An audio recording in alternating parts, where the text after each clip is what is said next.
Okay.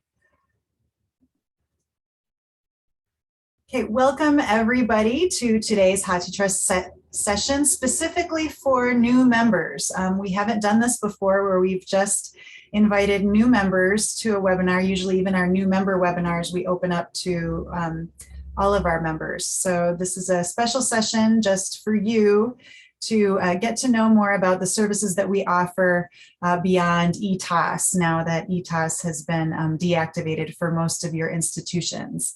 I am here with Executive Director Mike Furlow, Member Engagement and Communication Specialist Jessica Rohr, and then Rice Majors from UC Davis and Michelle Paolillo from Cornell University are also here to talk to you about their experiences with HathiTrust membership.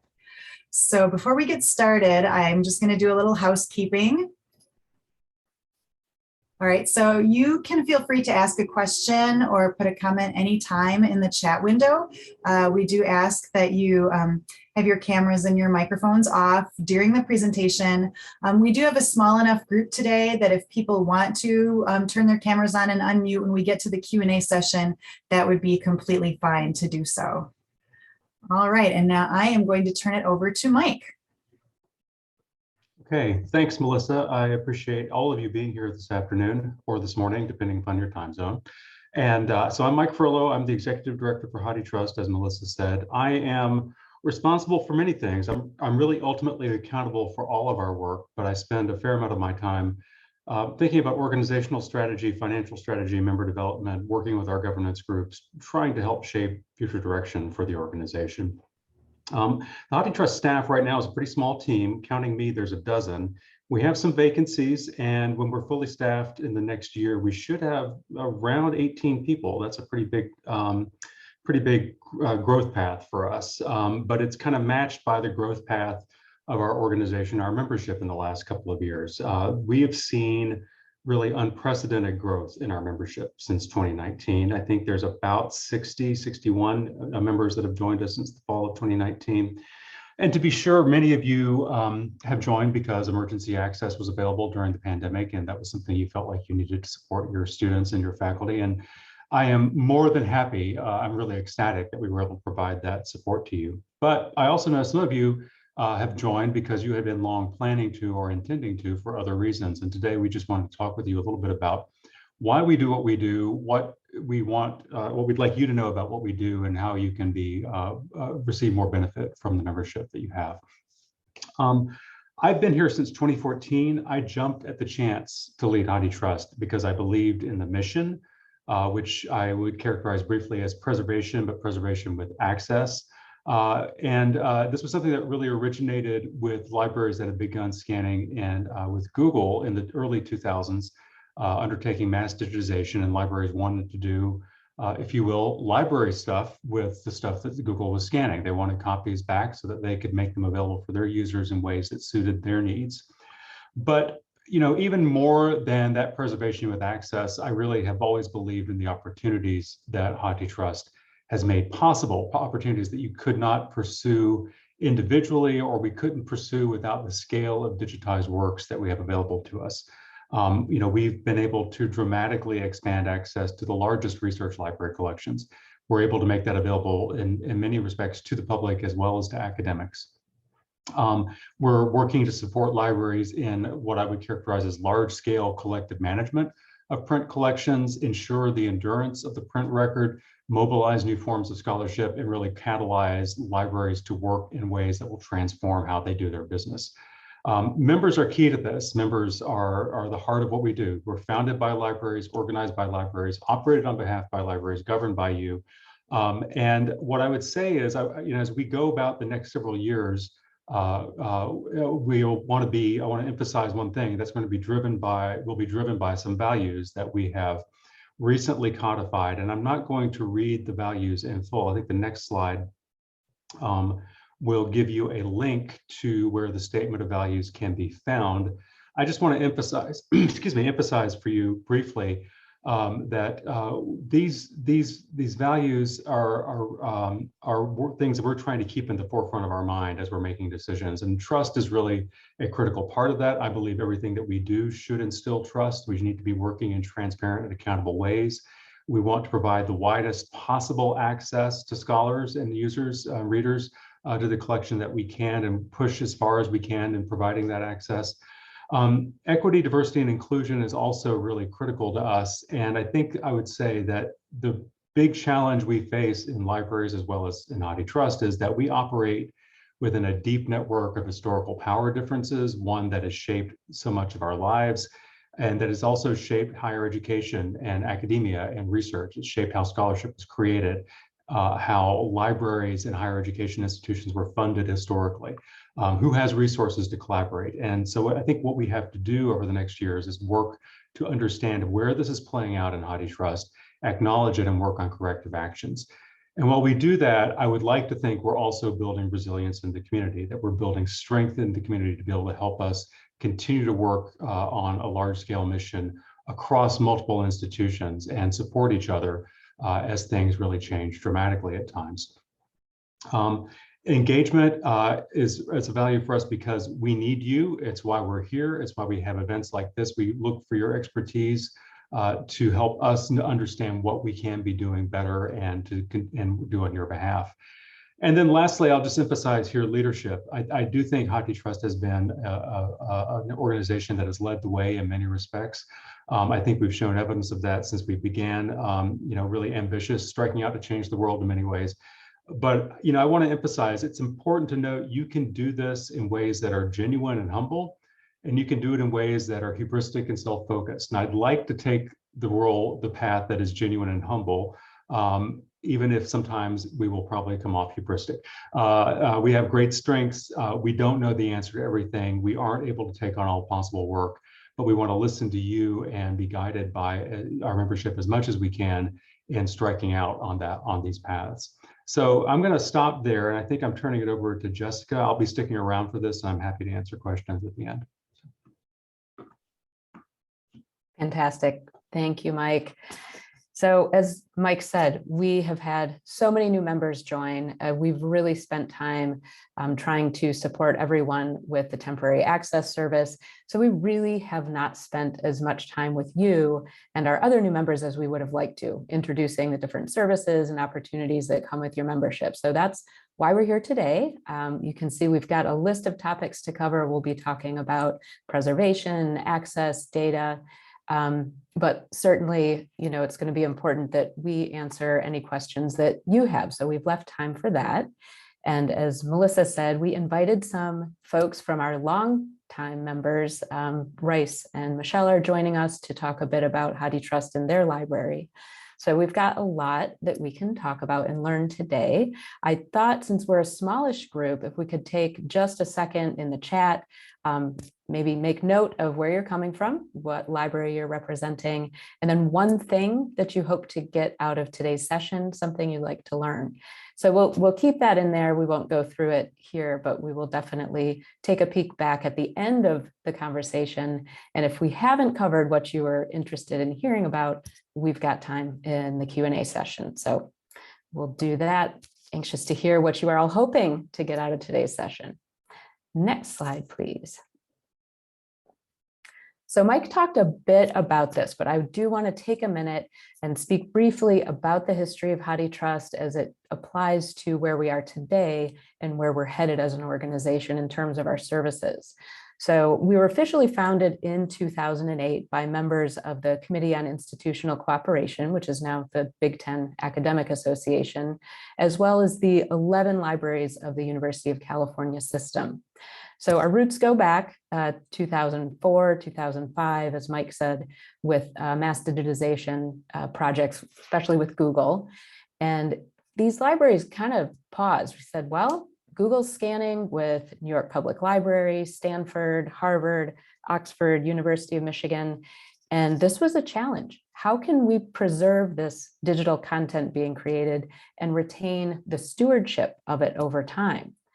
So in founding HathiTrust, these libraries made a commitment to trust in that long-term collective investment, to invest in the infrastructure, in future stewardship, in future users, and to do so outside of a corporate model. So this was the solution. This is where HathiTrust came from. So next slide. So HathiTrust isn't a part of Google. We work with them on quality issues, but we're not part of Google, and we're not a subscription service. We are a nonprofit organization. We have been driven by the same mission that we've had since 2008. And just like our founders, our members today continue to put that trust in our collective investment. We don't know exactly ever what our future is going to be. I don't think in 2008, the founders thought that we would be serving up, essential texts to hundreds of thousands of students and researchers around the world during a global pandemic. But here we are. So the fact that, we had that trust at the beginning, we continue to have that trust that we can do more together than we can individually, sets us up really well for the services that we're going to talk about today, but then also for those that we haven't even devised yet. So next slide. Before we get into the specific services, I would be remiss by not acknowledging the human labor that has gone into the collection. We can go back decades, we can go back centuries to really acknowledge those who've built the collection, who've preserved it, who've described all the human knowledge that we rely on now. That would be a lot of thank yous. So I'll just kind of make nod at the past 20 years or so. Thank you, scanners, all the collection that we have in HathiTrust is because of your little pink fingers there scanning along. So just want to acknowledge that. And next slide. It is a massive collection. This is just a snapshot from October. So earlier this month, we have 17.4 plus million items in the collection. 39% of that is in the public domain in the United States. About 25% of it is available in the public domain worldwide. And the entire collection is mainly actually from the content of our contributing libraries and is mostly book and book-like objects, so in bound form. So that's the highest level collection snapshot. There's a lot of different layers. We could talk about a lot of different ways to slice and dice it, but we're not going to go into a ton of that today. Next slide, please. So it's the size and the scope of the collection and that original kind of vision of the founders that allow us to offer the services that we have today, and then think about ones that don't even exist yet. One that Melissa is going to talk about next is one that's been with us from the very beginning of our mission, and I'm going to turn it over to her right now.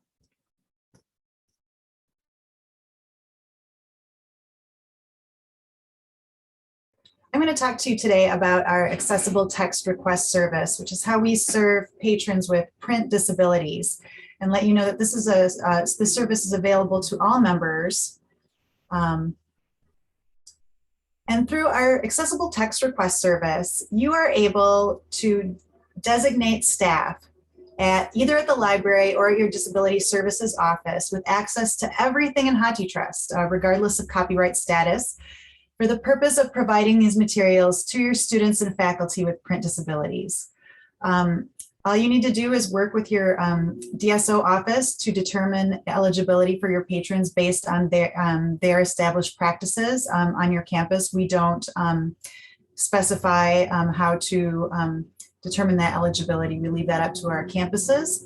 And we did host a webinar just last year featuring a demo of how the service works, and that is linked from this slide, and it's also linked on our website.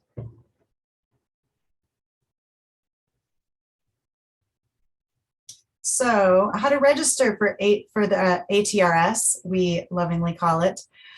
Complete the registration form. Again, it's linked on our website. Submit it to feedback@issues.hathitrust.org or the feedback tab on our website. And then our user support team will send those requests to me. I handle all of those. The form needs to be signed both by the designated provider and an institutional approver. And we ask that that approver is at AUL or director level. And then I send, once I get the forms back in and make sure everything's filled out correctly, I send the provider a key to complete the registration process. And that access expires annually and will need to be renewed by the approver on it's June 30th, or when we do our big renewals. And we do send an email prior to that to all, a month prior at least, to all approvers and providers, letting you know that renewal is requested. And there's a bunch more information on our website, again, at the link there. And so now I'm going to talk a little bit, just as Jessica mentioned earlier, how we are not a subscription service and that we really depend on participation from our members to strengthen our organization. And so I'm going to talk about some ways you and your staff can get involved.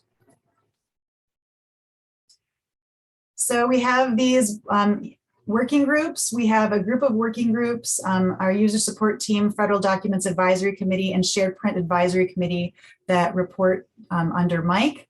And then we also have our Program Steering Committee.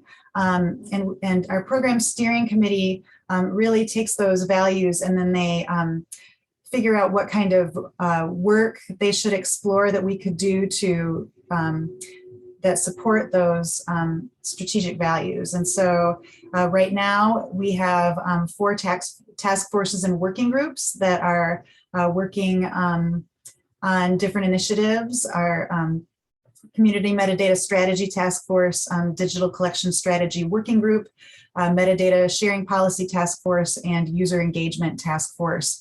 And you will hear just a little bit from all of them at our member meeting next week. If you're registered for that. We do have a call out that's going out next week for looking for new members for our digital strategy, collection strategy working group and our member meeting planning committee. So watch for that. And those are good, good ways that you can participate. Also, I'm going to talk to 2 really huge programs that really help our organization, our user support team and our copyright review program. Our user support team is just so vital to our success.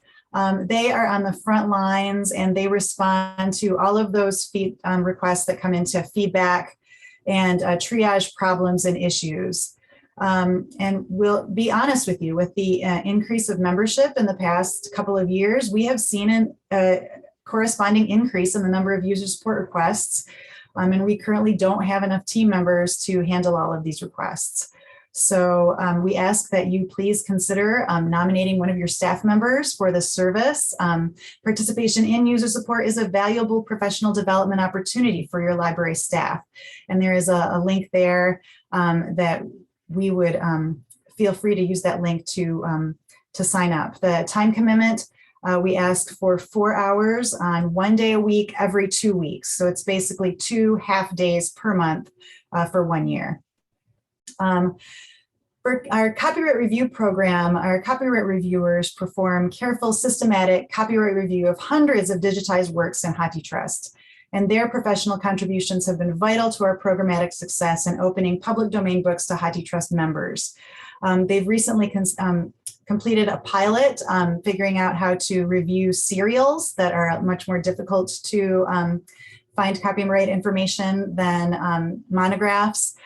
So they're figuring out how that might work. And they're planning to engage a new reviewer team, but not until late 2022. So it'll be a while before more opportunities for that. Watch for that. And I am going to, oops, I got one more. So here are just some more ways to get involved. We want to thank all of our member representatives who voted on our recent election for board and to approve our budget. That comes along every year. We also have a Slack community. So if you want to connect with other members on Slack, please email feedback. and attend our webinars and our annual member meeting. Thank you again for coming today. And there's still time to register for the member meeting if you would like to do that. We are not at capacity yet. That is next Thursday, although if you can't come, it will be recorded and we will share the recording out. And also you can link HathiTrust items from your catalog. We also have a one-on-one discovery on our website and in our YouTube channel where you can learn about that. And once I'm done talking to you, I will put links in the chat for both the member meeting registration and about discovery on our website. And remember to sign up for a monthly newsletter. And always feel free to email us anytime and talk to us about what you are doing. And so now I'm going to turn it back over to Jessica. Great. Thank you, Melissa. We wanted to start with those services and opportunities that are kind of ready to go for you. I know we just did a quick run through when we looked at the registration form and those member libraries that have registered for the accessible text request service. I think a few of you have already registered for that, but others have not. So again, that's just one that you just raise your hand, send us a message at feedback@issues.hathitrust.org, and we can get you started there. And then also, the different opportunities that we'll be doing a call for in the coming week or so. But what I'm going to talk about more is preservation and access, and then some other services that may take a little bit more time to set up in your own library or wrap your mind around. So it's next up, preservation and access. Like Mike said at the very beginning, this is what we do. This is kind of the core work of HathiTrust is preservation. And then without access, what's the point? So starting with digital preservation, this is again, a core service of HathiTrust. There are many members who use HathiTrust as their digital repository of record. The HathiTrust was founded to support the kind of shared infrastructure, the workflows, the services needed for that long-term preservation. But depositing content isn't a requirement. You can deposit content at any time. You can deposit 2 items. You can deposit 200,000. There's no extra fees for it. So it's the basis for our collection, but certainly, it's a way in which you can also preserve your own digital objects. It is also then, therefore, the source for access. What is preservation without access? So, thinking about contributing content, that just means that we've increased the number of items that we can search full text, whether it's copyrighted materials or in the public domain. The more items we have in the collection, the greater access there would be to reading public domain items, access to those items for those with print disabilities. And certainly because of the preservation commitment and the access commitment, we were able to offer the emergency temporary access service. So preservation plus access, is essential to HathiTrust, and there's ways that you can contribute to that for everybody. Next slide, please. So another service that is available because of the massive scale of the collective collection is the shared print program. This is somewhat newer. We started it in 2016. It's grown and continues to grow and has become a really strong part of our shared collection. So in short, the primary goal of the program is to match a print copy with the digital copy in the HathiTrust library. So this ensures preservation of both the print and the digital, ideally reduces the cost of management for member libraries. And then we're really working hard to kind of bring together other national and international efforts so that we're really thinking about collection management at scale. One benefit that sometimes gets lost in the shuffle is that even if you aren't participating as a shared print library, you would still, as a HathiTrust member, have access to all the titles that are retained in the shared print commitments, which is right now about 76%, I think, of all the monographs that are in HathiTrust. So nearly 18 million different volumes are committed through the shared print program by 79 different libraries. And as a HathiTrust member, using your usual resource sharing mechanisms, you can obtain those titles in print. So something that we don't talk about a lot, but is definitely a benefit. And we have some resources available to help you identify those commitments. Next slide, please. So another kind of access-focused benefit is really rights and licensing support. So Melissa talked about the copyright review program, and you or your staff can participate in that as member reviewers. But also just in general, the fact that we're able as members to support this program means that your patrons, your students, faculty, and staff, they have access to more material. They have access to download more items in the public domain in full. So just knowing that we're supporting the rights access programming is a great benefit to your community. Something that's extremely cool, also something that we don't talk about as much as we should, is the Creative Commons licensing service that we have. We do this for individual authors who want to make their publications available in the public domain, but we also do this at scale for our member libraries. So we work with libraries and their communities to make publications from their various institutes or colleges, make them available in the public domain. This certainly is a way to showcase the scholarship of your institution and again, increase the items that are available in the corpus. So I know we've done many of these projects recently. We've done one with Michigan State's agricultural extension program. We worked with Cornell actually to do some work with their land grant institutions. I think Rice is going to say a bit about a project we've worked on with UC Davis. So there are a lot of institutions that are identifying these projects on their campuses, and we're able to help you get the word out about that scholarship. So keep that one in mind too. Next slide, please.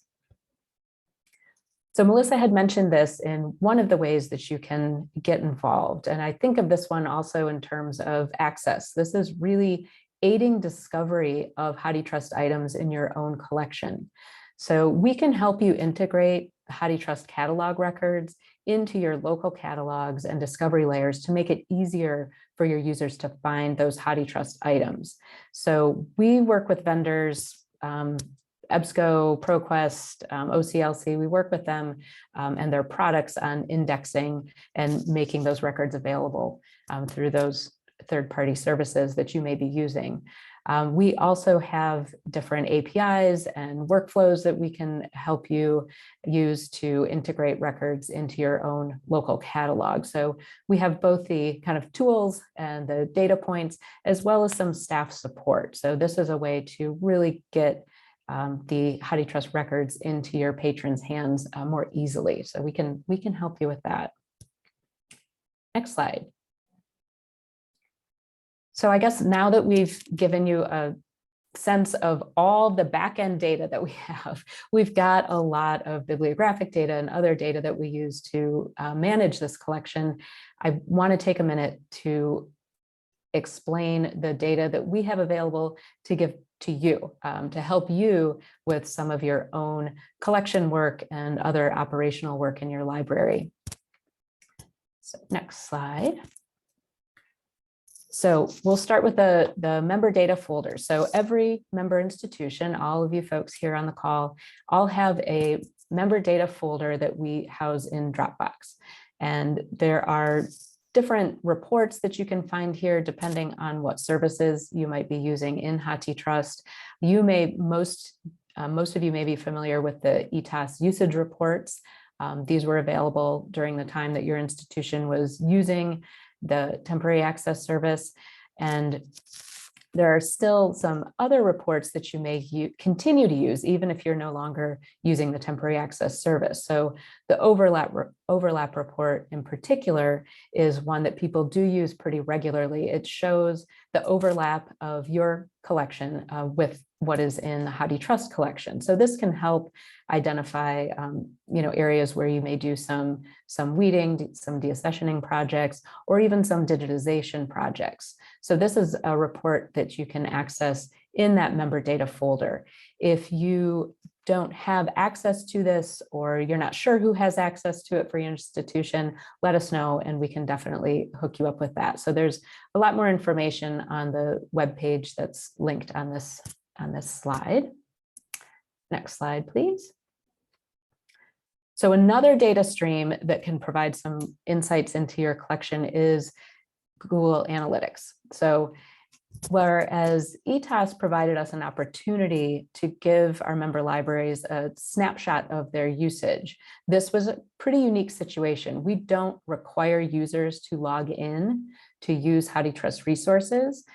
We did for the Emergency Temporary Access Service. So we were able to provide much more detailed usage reports for that service than we've ever been able to provide before or even since. So I have to say, unfortunately, right now, we don't currently have a robust reporting mechanism that is extremely accurate. So we rely on Google Analytics to do a lot of trend reporting for our own use, but we also make this available to other member libraries so you can look at some of the same trends. I say trends because the actual volume of traffic on HathiTrust's digital library site so far exceeds the capacity of Google Analytics that we really only get these like sample data sets. So it is a great tool to see some of the trends that are happening, where people are being referred to from your library, even how many people are logging in. But it's just something to keep in mind that if you use this tool, it really is just a snapshot of trends and usage at your library. So if you would like access to that, we have some training resources and we can set you up with that account. Next slide, please. If you can imagine, the data available gets even more granular. So this is a list of some of the different data types and files that we have available for members to use. A few of these are those that we would use for the catalog integrations, but some of them are just really detailed ways of getting some deep dive on the different metadata and other data fields that we have. The last one there, like the Hathi files, it's a tab delimited file that has bibliographic metadata and other data that's unique to HathiTrust for every item in HathiTrust Digital Library. And this is a file that's refreshed nightly. So there are metadata experts out there that know really cool things to do with this file.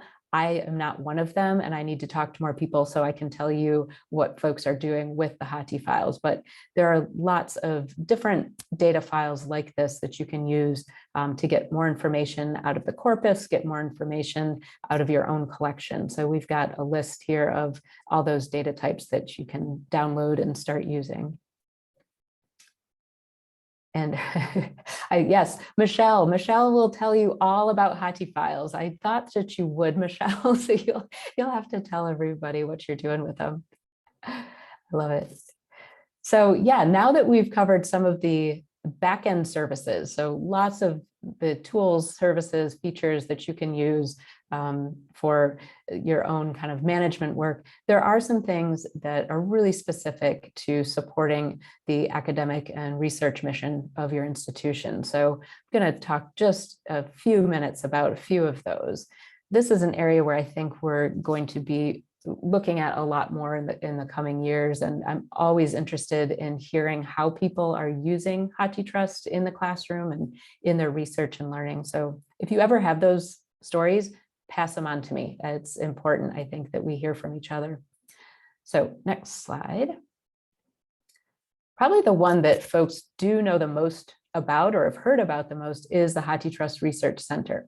So this is really the research area of HathiTrust, and it really focuses on the question, what can we learn from so many books? And the text and data mining tools that are available through the HathiTrust Research Center help you and your users answer that question. There are kind of off-the-shelf, easy to use starter tools available. And then there are also more advanced tools and sort of dedicated advanced computing environments that are just for HathiTrust member researchers. So it's a range of tools. We have training available, but the ways in which people can really investigate the collection is pretty incredible. And this is an area that a lot of new members and existing members are interested in. So check out some of the tools and available resources there.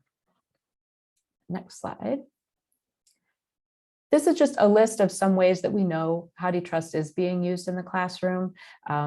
There are everything from being able to download citations from a collection in either MLA or APA format. That can be of real help. A lot of folks that I've talked to, even if they're not using HathiTrust collections to build a collection for the classroom, which is one use case, they also are often using HathiTrust to build bibliographies or identify titles that they may want to do an interlibrary loan for. So there's a lot of different ways that people are using the corpus and using the tools that we have to explore the corpus to either support faculty in their discipline or help build a curriculum. So there's ways in which I think people have gotten really creative in using HathiTrust to help support the teaching, learning, and research mission of their organization. So I think another bit that sometimes gets lost in the shuffle is, like Mike said, this is the largest digital academic library built by academic and research libraries for academic and research libraries. And it really means that a lot of the metadata and the ways that these items are characterized are much easier to find and locate than maybe some other titles might be in other online digital spaces. So we think like academics, we deliver like academics, and then academics can find those things more easily. So it's another way that we do set ourselves apart in that space. All right, so that was a lot of information. I think that you will want to now hear from some actual colleagues and peers who've been in HathiTrust for quite a while. I'm going to ask Michelle and Rice to take a few minutes and talk with you about the benefits that they've had in their own libraries. So Michelle, I believe that it is you first. Thanks so much, Jessica. Yeah. I'm really thrilled to participate in this webinar and just to welcome all of you to the partnership. Cornell's been a partner with HathiTrust since about, I think, 2010. And ever since then, all the time in between, we've experienced a very solid and trustworthy partnership that has advanced our goals mutually. I was really thrilled to hear Mike talk about the values of HathiTrust at the very outset of this webinar, because that's kind of what I want to begin with Cornell. So I'm just going to pull out some of the longstanding Cornell library values and show how they intersect and how we're able to work together to realize those goals in a mutual way. The first one is preservation, right? And specifically preservation in this regard is preservation of our digitized content. I have firsthand experience in running a preservation repository at Cornell. I am the service manager for our inward-facing dark archive, which holds preserved digitized content. And I can tell you from personal experience that storage is not trivial. It's large. It has to be duplicated. It has to be distributed in a way that is robust and resilient to events that are untoward to the archive. And that all costs a lot. The digital world is a fluid world. It's a lot different than trying to maintain preservation for a physical book where you put it in a place with controlled humidity.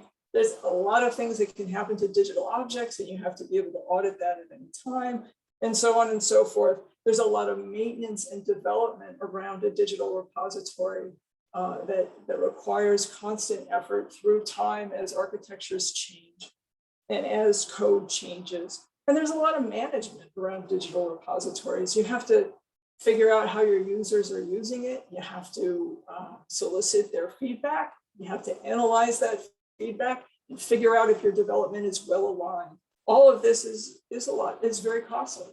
It's costly internal to Cornell, but fortunately, we're partners with HathiTrust for our digitized content. So the lift, it becomes very light for us. We have about 614,000 digitized books that we've deposited in HathiTrust, and we keep finding them in pockets around our institution all the time. And when we do, we upload them and deposit them anew into this new digital library. We don't keep local preservation copies when we find them. We trust HathiTrust to do that for us. And I'm always happy to do that. It alleviates us of a tremendous burden of money and effort that would otherwise have to go towards the management of those things. Another value that we have at Cornell Library is, bound around traditional access. I call it traditional, but basically to share your stuff as easily and widely as you possibly can. And so this aligns, of course, with Mike saying, preservation, but also with access, because without the access, it's meaningless. The discovery layer that we run at Cornell is Blacklight. We actually use the overlap report and index it for the overlap, and then put links to HathiTrust items that are openly available right in our discovery layer. So it just has a way of connecting our users a little more quickly to the content that they might need, rather than having to go to the shelf. Of course, they're free to go to the shelf for those things that they want. Other things, the user support around the digital library is really robust, and we have participated in that user support as well. So I have a staff member that works on the digital object quality team, and she has used that as professional development. Clearly, it benefits HathiTrust as the images and text flow is improved. But it also helps her understand that larger ecosystem and participate in the larger ecosystem and grow her prospects internally within our organization as well. So I think that's a mutual win there. The objects get better and the staff gets better as well. Copyright management, absolutely huge, because again, it takes so much time and effort and so much energy from people to make practice and sound decisions regarding the copyright of any individual volume. We've been able to engage in the copyright review teams in the past. We had a staff member who again used it as a professional development opportunity. I always welcome any time when we can grow copyright expertise within our institution. That's a really, that's something I think we can't do enough, and we certainly can't do too much. So that's a wonderful thing to grow that expertise locally through these large projects. We've also been able to have a couple of CC licensing projects. The first one was in our Ag and Life Sciences collection, where we took Cornell authored content or Cornell published content, regardless of where it was digitized and deposited. It didn't matter what partner actually put it into HathiTrust, but we were able to identify a large set of material with the help of HathiTrust staff and work through that material and then distill that to a subset of 1,200 volumes that the dean was able to fill out one CC licensing form with one signature and just furnish an entire list. And so that was a really great win to be able to close that project with favorable and attributions to open those volumes. We've since done a project like that in the Industrial Labor Relations School that was almost 1,000 volumes. And we're circling back around with the Ag Library to do phase 2 on the Ag Life and Sciences stuff. So we might see more there.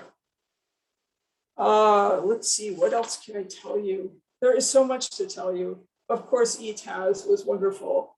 It was wonderful to be positioned there. I will tell you, not too much of the nitty gritty, but just the distillation that we ended up with access to half of our print collection through ETAS, which was just a wonderful, wonderful win for us at a time when we were so stressed. And hats off to all of the HathiTrust team for that very hasty, and I say that in the best way possible, very hasty development of that service. So partnering with HathiTrust makes our lift lighter in terms of the services as well. It gives us those opportunities for professional development. It puts us in the right place at the right time to take advantage of the things that we need to, such as in the pandemic closure. But then there's this other form of access, and I think Jessica alluded to that earlier, that computational access. And in this way, we can get HathiTrust collections into, and the tools around the HTRC into our, not just to research, but also into the classroom. So there's a lot of pedagogical uses as well that I've seen where some of the professors will be interested in the tools, bring them in and create a class project using them. So I want to say there's a lot to unpack there, but I would just give a shout out to the extracted features data set, which is wonderful, wonderful, wonderful for working with copyright content. And the workshop series, which I'm afraid there's only one Ryan and we can't run that forever, like constantly and continuously. But that is a program that is beginning to influence our own digital humanities collaboration that we have here at Cornell. And I'm very excited to see how that stuff filters in. So I think that emerging spaces are very difficult to support. And so having the basics around emerging scholarship, emerging access is a really good thing, a good win. And again, the local institution doesn't have to lift all on their own. So we can dare more and we can do more because we have that partnership. So I guess just in summation, welcome. Welcome because you're joining a solid partnership and you're joining a rich and vibrant community that is growing, growing, growing. And as you join, I would say ask questions. Ask questions of HathiTrust staff because they're unfailingly responsive and courteous and helpful in demystifying anything that might be confusing. Ask questions of each other and other members because there's a whole lot of expertise that's wrapped up in this membership. And I think most importantly, ask questions within your institution. So if you're a decision maker, go back to your vision and priority statements and think about what am I trying to do in my library programmatically? And what are the ways in which HathiTrust might be similarly positioned? And what are the ways that we can work together? Be open and curious about that because it pays to be open and curious and deliver your feedback in that way. And if you're a practitioner with an area of expertise that you have, I would say, ask yourself, what are the ways in which your workflow could be better, less monotonous? And are there projects of larger scale that you would do if you had extra hands or if you had an easier way to do them? It's worth asking those questions. It's worth engaging the membership and the HathiTrust staff about possibility around those things. And don't stop asking those questions. Keep asking those questions continuously and tune as you learn new answers. So stay open and curious and participate and welcome. Thank you, Michelle. Absolutely. I'm going to pass it to Rice and hear what he has to say too. Thanks. Sure. So there's some overlap, which is not unexpected in the benefits that we see. But I'm going to start with emergency preparedness.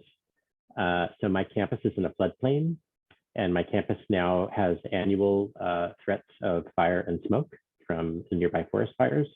My home is also sometimes threatened by forest fires and smoke, but I live far enough from campus, as do a lot of our employees, that I'm not in a floodplain. I'm in an earthquake risk area instead. So even before the pandemic, we had lots of emergency preparedness on our mind. The pandemic, I think, helped us see how much HathiTrust could help us through any of several things that could happen to us. And I bring this up because a lot of us are in geographical areas that are under one or multiple risks that may have nothing to do with the present or future pandemics.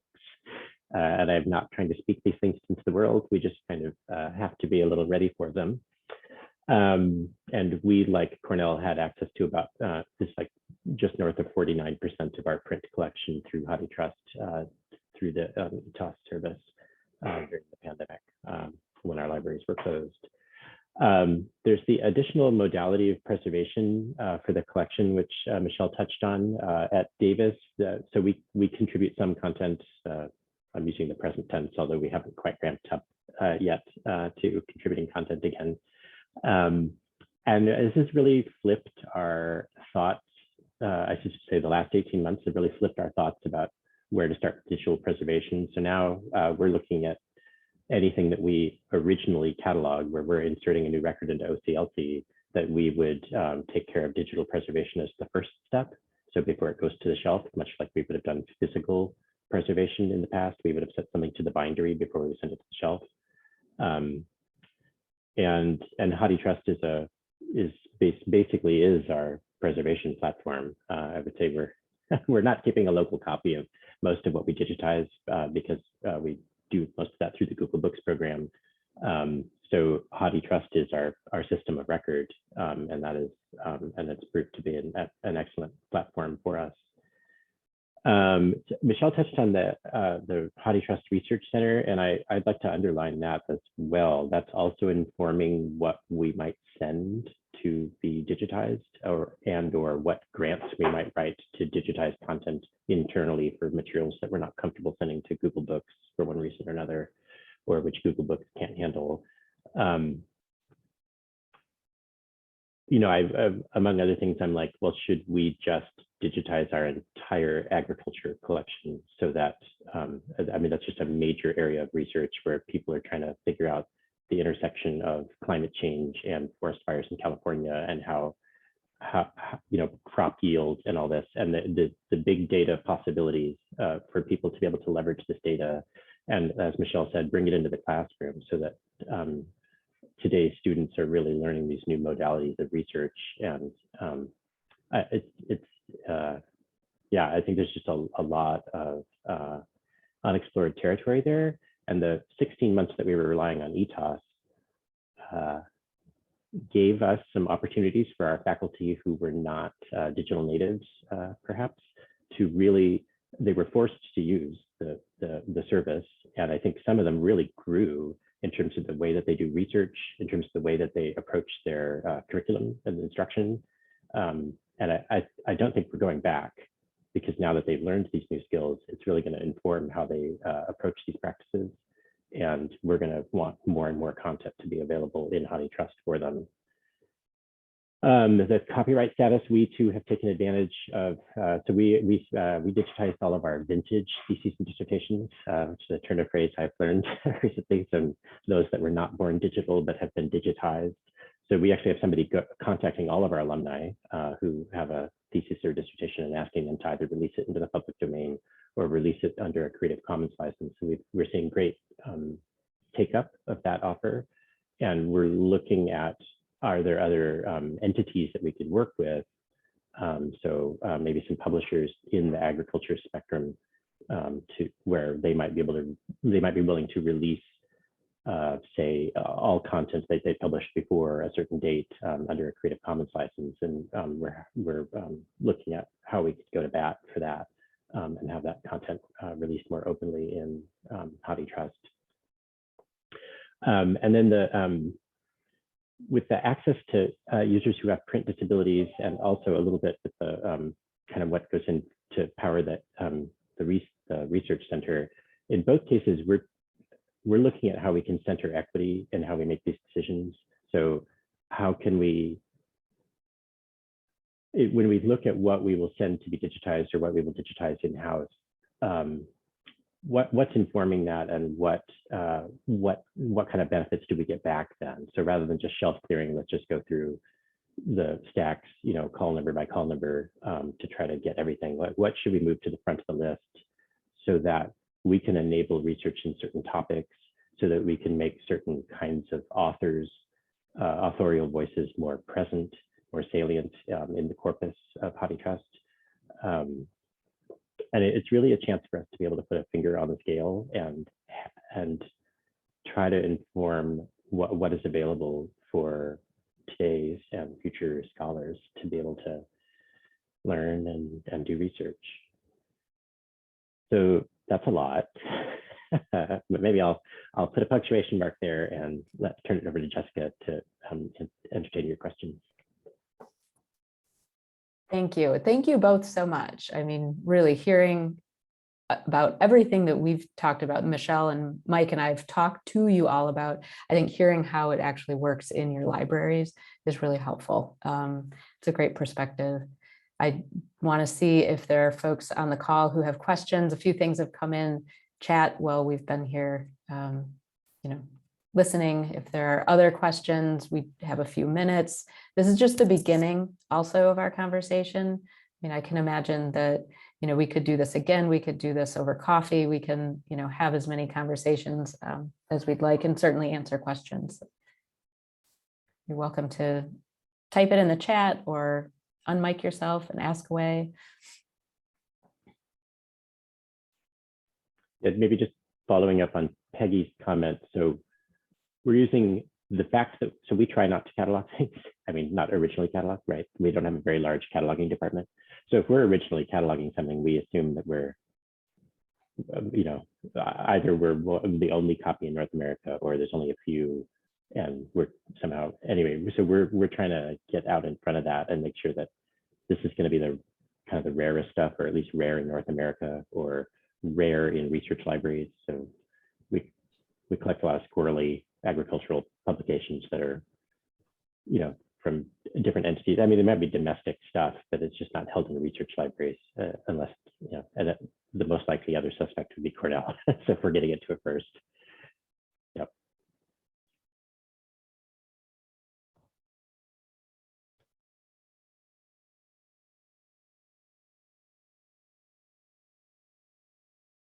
I know a few of the questions early on, we're just wondering how to gain a broader knowledge of how we can leverage services to help our students. That was Peggy.